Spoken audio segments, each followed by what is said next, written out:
et bienvenue à la critique exigeante pour cette review de mon histoire. Donc pour une fois on a un animé qui n'a pas un titre vraiment trop long, mais je vous avouerai que le titre Mon histoire c'est peut-être un peu trop générique, ça pourrait s'appliquer à n'importe quelle autre histoire. Mais bon, donc on va faire une review normale, donc première partie sans spoil, et après coup je rentre dans le spoiler à fond la caisse. Donc mon histoire relate les aventures de Takeo Goda, si je dis pas de bêtises, qui est un peu un lycéen hors de l'ordinaire, c'est-à-dire qu'il y a vraiment une carrure gigantesque, à un point tel qu'on pourrait croire un homme néandertal moderne. Donc malheureusement, il n'y a pas beaucoup de succès auprès de la gente féminine, mais tout va changer au début du récit où finalement, il va vivre sa première relation amoureuse. Épaulé là-dedans, il peut compter sur son ami de toujours, Sue Nakarawa. Et on va voir qu'est-ce qui se passe avec sa relation. C'est aussi l'occasion de traiter d'enjeux typiques de la vie adolescente. Qu'est-ce que l'amitié, introspection sur soi, apprendre à se développer, à exprimer davantage, mieux comprendre les autres, etc. Donc c'est un anime que je vous recommanderais.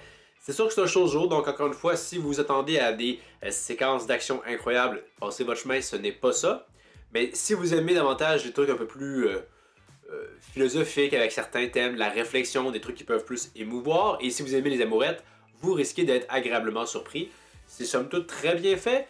Le choix d'avoir un personnage principal qui, on va se le dire, est assez rare. Généralement, on les fait beaux gosses, là, c'est pas le cas. C'est un pari qui est audacieux, qui fait que la série respire un petit peu le neuf. Et aussi, j'en parlerai, la réalisation à certains moments en vaut le détour. Donc vraiment, foncez sans hésiter, je pense pas que vous avez passé un mauvais moment devant cette série-là. Donc rentrons maintenant dans la partie divisée en spoilers, donc technique, histoire, personnage, et je parle bien évidemment des génériques et même du ending ce coup-ci. Donc commençons par toujours l'aspect technique. J'aime beaucoup faire une comparaison avec Horimiya, parce que, je l'avais dit dans Rascal Doesn't Dream of Bunny Senpai, merdique que je le redis, qu'on avait une réalisation vraiment très classique. Il n'y a rien de super enlevant là-dedans. Horimiya a placé la barre un petit peu plus haut, et mon histoire la place encore plus haute. Il y a vraiment des fois des moments où la direction artistique se lâche complètement pour réussir à véhiculer une idée. Et ça arrive vraiment assez souvent d'épisode dans l'épisode, donc on s'ennuie pas, on a vraiment... il y a une dimension artistique qui est vraiment mise de l'avant par la réalisation et ça fait plaisir à voir. Par contre, niveau plus technique dessin, dès qu'on est dans le gros plan, ça va somme toute assez bien. Ils arrivent vraiment à parfois sublimer les personnages, notamment Takeo ou même Yamato. Et d'ailleurs, j'aime bien son character design à elle. Je trouve que non seulement Takeo, c'est rare d'avoir un personnage de ce genre-là, mais c'est quand même pas un character design si rare malgré tout. Elle, je trouve vraiment qu'on... J'ai pas l'impression d'avoir vu cette bouille-là 1000 fois ailleurs, donc je vais le soulever.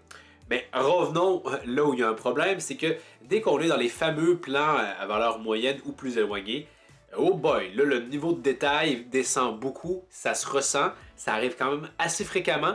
Surtout à la fin de la série, on sent que le budget semble ne plus être présent, ou la presse, peu importe, là, mais l'empressement. Ça se ressent et c'est dommage. Au final, on a, je pense, une œuvre qui est au-dessus de la moyenne, à cause que quand ça vole haut, ça vole très haut. Mais il y a souvent ces passages-là où on se dit que c'est dommage qu'il n'y ait pas plus, que ça soit pas plus beau tout le long. Parce que je trouve que l'anime l'aurait mérité. Maintenant, passons au niveau de l'histoire. C'est sûr que c'est une histoire de lycéen. Donc, faut pas s'attendre à des chamboulements. On va explorer les grandes avenues typiquement exploitées là-dedans. Des personnages qui parfois... on va exploiter tout d'abord l'idée que, par exemple, quelqu'un tombe amoureux de Takeo, qu'est-ce qui se passe? Et l'inverse, un homme tombe amoureux de Yamato, qu'est-ce qui se passe? Il va y avoir un accouchement, donc rien de si neuf là-dedans. Mais, mine de rien, les enjeux assez typiques qu'on traite, je trouve qu'à travers le choix des personnages qui est plus original, je trouve que ça fait quand même bien le café malgré tout. Et rentrons tout de suite peut-être dans le personnage. Donc, je l'aurais dit, histoire, attendez-vous pas à des revirements de situation à n'en plus finir, c'est pas tant le cas. Parce que le choix d'avoir deux personnages somme toute principaux. On s'attend que Yamato, c'est la petite amie de Takeo, mais je trouve que Sue Nakarawa est carrément plus présent dans le récit que cette dernière. Et ces deux amis-là, qui sont inséparables, j'aime bien beaucoup leur dualité, même s'ils sont quand même de très bons amis. Takeo et n'a pas vraiment de filtre, hyper social, très extraverti, mais un peu simplet. Tandis que de son côté, Sunakawa serait davantage habituellement le héros principal, mais là, il ne l'est pas, il est juste personnage secondaire. Et il est un peu l'inverse de Takeo, hein? Beaucoup plus introverti, mais plus intelligent. Mais quand même, c'est un personnage, je trouve, riche à travers des nuances de gris, parce que parfois il est blessé, il a un peu de fierté mal placée, donc il n'aime pas beaucoup extérioriser malgré tous ses sentiments, en faisant un personnage quand même riche. Et cette belle dualité-là entre lui et Takeo fait qu'on a vraiment une amitié profonde auquel on croit et qui est vraiment belle à voir. Et ça fait du bien d'avoir en fait quelque chose qu'on y croit et non pas juste on vous le dit et voilà, on passe à autre chose parce qu'on n'a pas le temps d'établir les affaires. Ici, on prend le temps de l'établir, on y croit vraiment et ça fait plaisir à voir. Yamato aussi, il faut en parler. C'est quand même la petite amie de Takeo, mais je trouve qu'elle a moins de richesse, elle. C'est la petite lycéenne gênée, réservée, pure. Et ça va pas tellement plus loin que ça. C'est sûr que c'est plus elle qui prend les avants avec Takeo, notamment hein, celle qui l'embrasse en premier, mais ça va pas plus loin que ça. C'est pas un personnage que je trouvais si plaisant que ça, au-delà de son character design qui est, je trouve, bien fait. Il y a d'autres personnages, mais ils font des apparitions, puis il reviendra pas tant que ça à la suite. Je pense par exemple à le personnage après qui revient probablement en plus grande importance, c'est la sœur de Sunakawa. Une fois qu'on l'a cerné avec ses épisodes à elle revient, puis il n'y a rien de vraiment neuf qui est tellement ajouté à ce personnage-là, donc au final, les autres personnages sont pas mauvais, mais auraient pu être, à mon avis, être beaucoup mieux exploités. Et on est déjà rendu maintenant à l'aspect générique. Un premier générique qui, dès ses premières notes, je trouve, nous rappelle un petit peu, on dirait peut-être une chanson de Disney. Et c'est bien, parce que justement, ça se veut être une espèce d'histoire amour, hein, pour qu'on prince-princesse, donc si c'était ça le but, je trouve que ça fonctionne bien avec ce qu'est la série. Ensuite, ben, on a un générique pour un 24 épisodes, donc on veut vraiment plus davantage transmettre, si on veut, le ton de la série davantage que des péripéties, puis puisque le récit se définit pas vraiment par ses péripéties, ça fonctionne assez bien. C'est sûr que bon, l'inconvénient de ce générique-là, c'est que ça nous vend quand même assez bien l'idée qu'il va y avoir couple entre Yamato et Takeo, donc l'espèce de 3 premiers épisodes, je pense, où on établit, ben en tout cas, l'intrigue commence à dire est-ce qu'ils vont sortir ensemble, ben via le générique, on le sait déjà que ça va se produire. Il y a peut-être ça qui est un peu un bémol, mais je pense qu'on s'en sort pas autrement. Sinon, c'est vraiment un générique aux images colorées qui donne bien le ton de la série.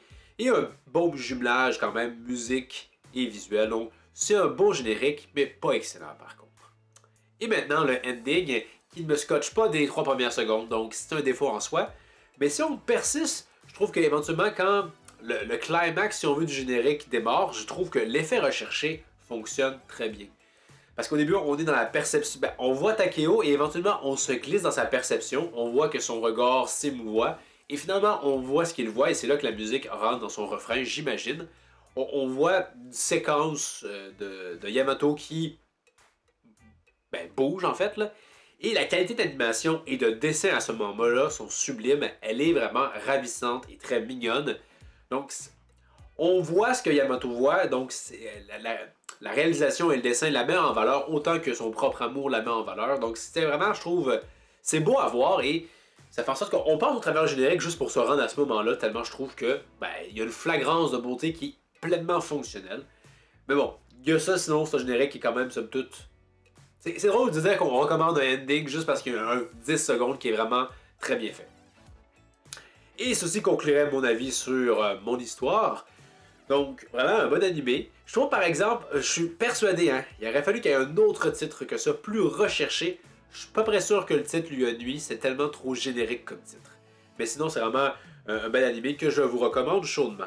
Et faites-moi en part justement dans les commentaires, qu'est-ce que vous avez pensé de cette série-là? Avez-vous aimé ce pari de davantage exploiter l'idée que le personnage principal, c'est le gorille de service? Je trouvais quand même que ça rendait le tout suffisamment différent et intéressant. Pour la prochaine critique exigeante, je vous avouerai que sur le coup, je n'ai pas trop d'idées. Peut-être un pitch de vente pour l'arc Granola partie 1, tellement que cet arc-là est foutrement long pour rien. Je pense que ça pourrait le faire. Après tout, j'avais quand même fait un pitch de vente en 3 parties pour le tournoi du pouvoir, tellement qu'il y avait eu de stock. Donc ça pourrait le faire. Ou je pourrais faire un incontournable aussi. J'ai en tête StarCraft 2, qui est vraiment un jeu excellentissime, auquel j'ai vraiment beaucoup de plaisir à toujours y rejouer. Mais encore une fois, si vous avez des suggestions à me faire dans les commentaires, ça me fait un plaisir de peut-être m'atteler à cette vidéo-là, mais je le répète, si vous me suggérez de faire une review d'une série qui a 200 épisodes, ça va être un peu plus difficile. Donc encore une fois, merci d'avoir regardé, n'hésitez pas à commenter, partager, vous abonner et tout le bon vieux tralala, et je vous dis à la prochaine critique exigeante. 砂川くんってキスしたことある？